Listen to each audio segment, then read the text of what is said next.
Yo! May date kami ni partner. Dahil February 1 na, magde-date kami. Charot. O diba? Dahil magde-date kami, maganda yung kilay ko for today's video. Si Mom.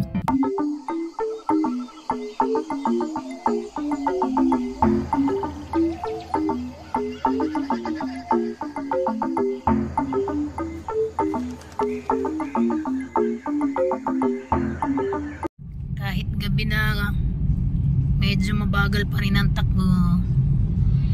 Ayan, may pagka-traffic pa rin. Ano ba ngayon? Sabado naman ngayon ah.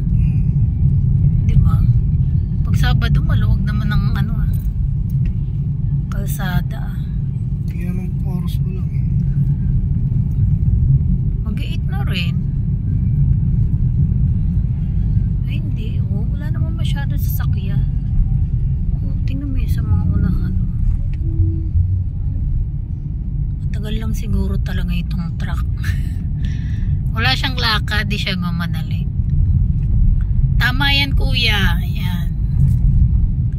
Keep safe. Ano mo yan? Ride safe sa ating lahat. Di Ano? baling gumaya. Oo Huwag nga. lang mainggit. Gumaya. Bakit? Ano bang pagkakaiba? Eh, di Gaya baling ka niya. gumaya. Huwag lang mainggit. Oo. Bakit? Pag nainggit, ano naman? Anong pwedeng gawin pag nainggit? Yun. Ayun, katulad no, yung mga nauuna, yung mga motor.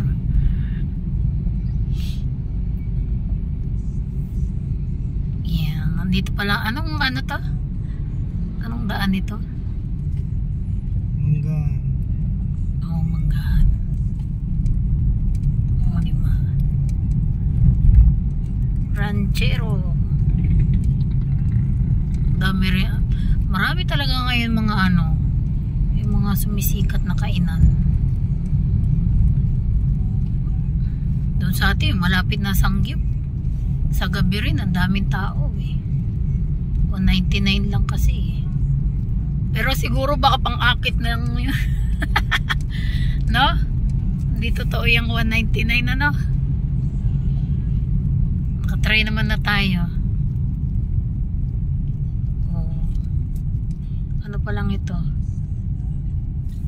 Lusutan pa lang yan ng Daang Hari, ano?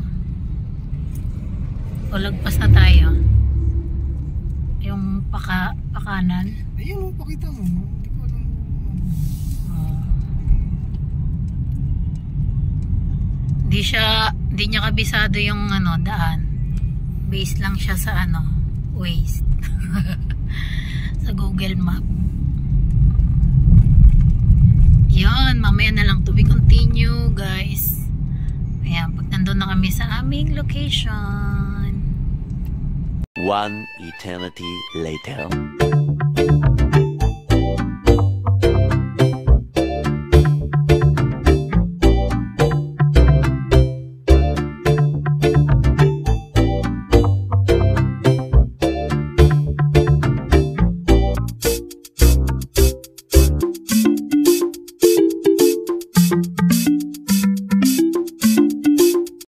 So, yun guys, hindi na pala ako nakapag-video nung gabi. Dahil nga, nagkabisihan na. So, ayun. Hindi ko rin inaasahan yung ganong reunion. Tsaka, hindi ko rin inaasahan na talagang pupunta ako at sisipot ako. Kasi dahil ilang araw na ako nagpapaalam. Actually, talagang ganon. Diba? Ganon talaga minsan kasi pagkabuhay may pamilya na. At nanay ka na at wala na talagang inaasahan na iba. Yung kumbaga, syempre may mga maliliit ako, wala na ako mapag-iwanan o pwedeng yung madalian na pwede mong iwanan yung mga bata para lang makapunta ka sa mga ganong okasyon. So, ayun na nga, dahil pagdating namin doon, nagkasiyahan na talaga agad guys.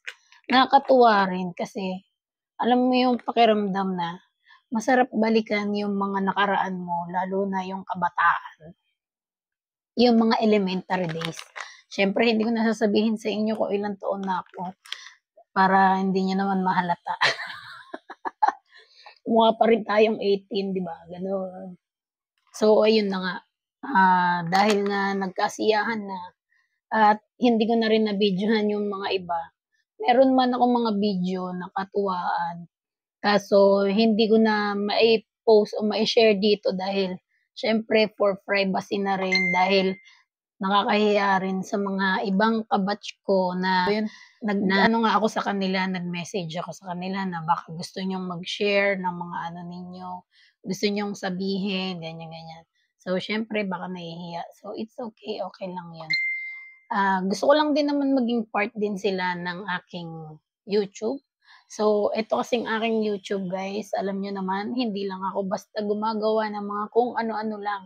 Dahil habang patagal din ng patagal is marami na rin ako mga natututunan o napag-aaralan kung paano ko maibabago yung aking mga vlog or video. Nakakanood din ako ng mga ibang mga nagko-content diyan o gumagawa ng mga mga video is yun, pinag-aaralan ko din yan guys, mag-isa.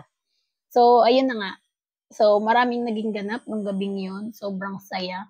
Parang ang sarap balikan yung mga elementary days namin, no? Parang hindi ko rin talaga maisip nung ganun ako grade 5, grade 6 na mapagkukwentuhan uli ngayon. Kasi sa panahon ngayon parang wala eh, ang ano ko na lang, mga iniisip ko na lang is paano ako magluto, gising ng maaga, mabalikan mo yung past, yung sa elementary days. Nakakatuwa kasi ang sarap nilang kasama, parang hindi matatapos yung oras hangga't hindi natatapos ang kwentuhan. Grabe, ang sarap, paulit-ulit, balikan. Tapos mga naghahanapan pa kami sa Facebook, nasaan si ganito, nasaan si ganyan, pati yung teacher namin, hinahanap namin, yun. Sana 'no, merong ibang tao o ibang batch na makapag-share sa'min ng yearbook ng year sa Aurora A. Quezon Elementary School diyan sa may Malate, Manila, ng yearbook ng 2001 nung graduate namin nung grade 6. Kasi dun namin malalaman at saka makikita yung mga classmate namin pangalan. Kasi yung sa akin siyempre palipat-lipat na kami ng bahay, hakot dito, nawala na. Yung iba naman nasunugan, yung iba gano'n din, wala na talagang naitabi rin. Pero sabi nga nung nag-iisa kong ka-batch din na lalaki, sabi niya, malamang sa Aurora. Oh, malamang nga sa Aurora meron pa talagang record. Kaltukan talaga kita diyan, eh. Tapos ayun na nga. Yun. At saka maraming salamat din kasi may mga nag-effort na nagluto, nagdala ng pagkain, ayan, may galing pa ng Batangas, ayan.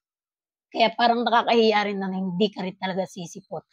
So ayun, yung iba nag-out pa galing sa trabaho, ayun, nagantayan pa.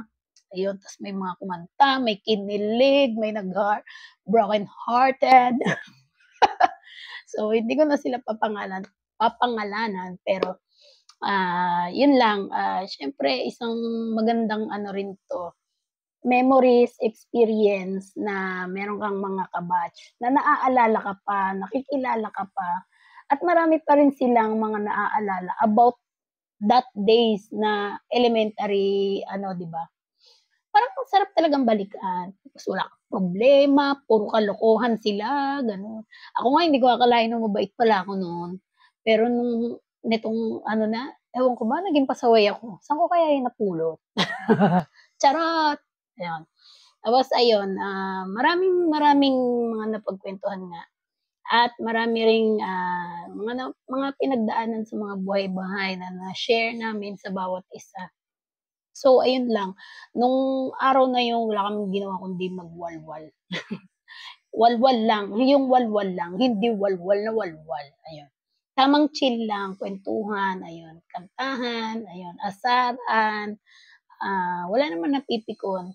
Pero siyempre as long na parang kaya naman sumakay ng isa, 'di ba, gano'n. Gano'n ka lang din makikipagbiruan sa mga siyempre matagal din naman namin hindi nakasama yung mga bawat isa at, hindi rin naman gano'n katagal na nakapagkuwentuhan, 'di ba?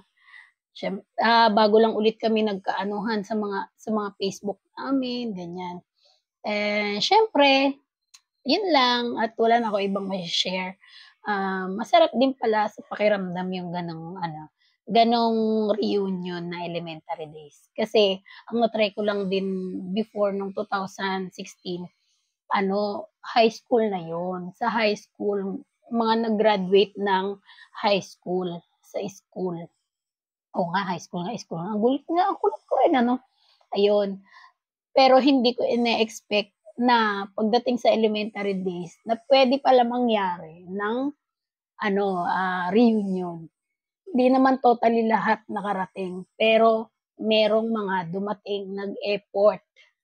Ang pinakamaganda doon is may nagluto pa talaga. Thank you so much sa'yo sa nagluto ng spaghetti at tilapia. Perfect, masarap. May bumili pa ng andoks. Grabe, magkano na andoks ngayon, di ba? May bumili pa ng cake, di ba? Goldilocks na cake pa. Yun, may mga nag-effort pa talaga. At yung iba, nag-ambag din na galing sa ibang bansa, ibang lugar na hindi makakarating. Grabe ang effort. Kaya parang nakakahiya talaga na hindi kasi siguro. So, yun lang guys. Wala naman na akong ibang may kukwento, no? Parang ang sarap lang din sa feeling na mapagbalik-balikan yung mga ganong mga nakaraan na para bang wala kang iniisip na problema. Ayun. And syempre, maraming salamat sa inyo lahat sa AAQES, yan, dyan sa Malate, sa Aurora A. Quezon Elementary School. Ups them all. So, yun lang. Hanggang dito na lang ang aking video. And thank you so much sa inyong mga suporta. Naway panoorin nyo ang aking mga video nang walang skip ads. And huwag nyo kakalimutan na mag-comment down below. Yun lang. At maraming salamat sa inyo guys. Sa Team Bahay Kubo, maraming salamat sa inyong solid suporta. Ayun, sa aking mga nagiging sponsor, maraming salamat din sa inyong mga suporta. So hanggang dito na lang guys. Hindi ko na patatagalin ang aking chika.